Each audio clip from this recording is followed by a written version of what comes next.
नमस्कार मित्रांनो, बघू शकता तर आपण प्लॉटमध्ये जर दुर्लक्ष केलं तर आपल्याला किती घातक ठरू शकतो. तर हा बघू शकता नवीन फुटवा येऊ लागला आहे, नवीन कोंब येऊ लागला.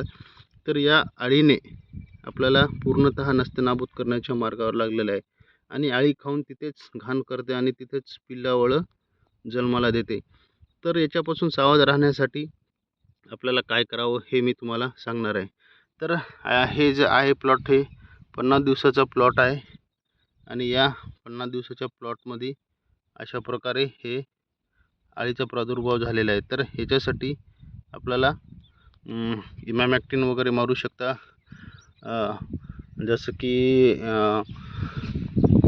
क्लोर 20% मारू शकता. आणि ते जर नाही भेटलं तर आपल्याकडे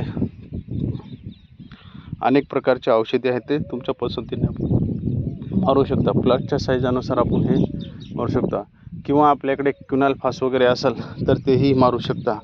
जर असं व्यवस्थापन नाही केलं तर भविष्यामध्ये हे असं कुरतडते आणि असं कुरतडलं तर हे पूर्ण क्रॉप खराब होऊ शकते. हे असं कुरतडत जास्त दिवस झालं तर ते कंदमाशी भविष्यामध्ये वाढू शकते. कधी कधी कंदमाशी जर अशी वाढली आणि कंद जर पडले तर आपल्याला प्लॉटमध्ये फारच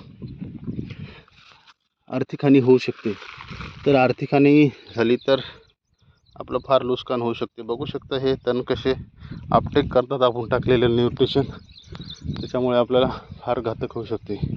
तर सांगायचे तात्पर्य झालं तर आपण दर 20 ते 25 दिवसानं किंवा त्या औषधाच्या कॅपॅसिटी असतात 15 दिवसाची, 8 दिवसाची, त्या कॅपॅसिटी अनुसार जर आपण हे जर केलं तर नक्कीच आपल्याला उत्पन्नात वाढ होते आणि ती उत्पन्नातली वाढ ही भविष्यातलं आपलं प्रगती असते. तर सांगायचे तात्पर्य झालं तर आपल्याला स्प्रे घेणं हे गरजेचं असते. प्लॉटला कधीही दुर्लक्षित करू नये, कारण की आपण पूर्ण प्लॉट हा मेहनतीने डेव्हलप केलेला असतो आणि एक निष्काळजी आपल्याला उत्पन्नाच्या घटाकडे नेऊ शकते.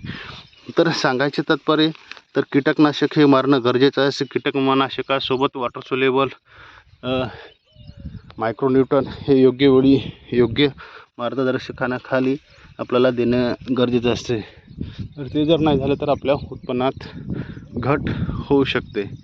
तर आपण व्हिडिओवर जर नवीन असाल तर नक्कीच चॅनलला सबस्क्राईब करा आणि जुने असाल तर इतर मित्रांसोबत पाठवा. तर सांगायचे तात्पर्य तर एक 15-20 दिवसानं हा व्हिडिओ आपण पोस्ट करत असतो आणि ते दर्जेदार व्हिडिओ असतो. हे बघू शकता अळीचा प्रादुर्भाव. तर अशा अळीच्या प्रादुर्भावासाठी आपल्याला 20 दिवसांनी क्युनाल पास किंवा मॅमॅक्टिन किंवा प्रोक्लॅम वगैरे असं मारण्यास गरजेचं असते. प्रत्येक औषधी ही अदलून बदलून टाकणं गरजेचं आहे, कारण की एक औषध पुन्हा त्याला सूट होईल हे आपण सांगू शकत नाही. तर हा व्हिडिओ आपण कुठून पाहता ते नक्कीच सांगा, जेणेकरून आपल्याला नवनवीन माहिती मिळेल. तर हुमणी वगैरे झाली का ते पण पाहणं गरजेचं आहे. अशा प्लॉटचं निरीक्षण केलं तरच आपल्याला काही गोष्टी पाहायला मिळत आहे. तर प्लॉट कसा वाटला मला नक्कीच सांगा आणि चॅनलला सबस्क्राईब करायला विसरू नका. धन्यवाद.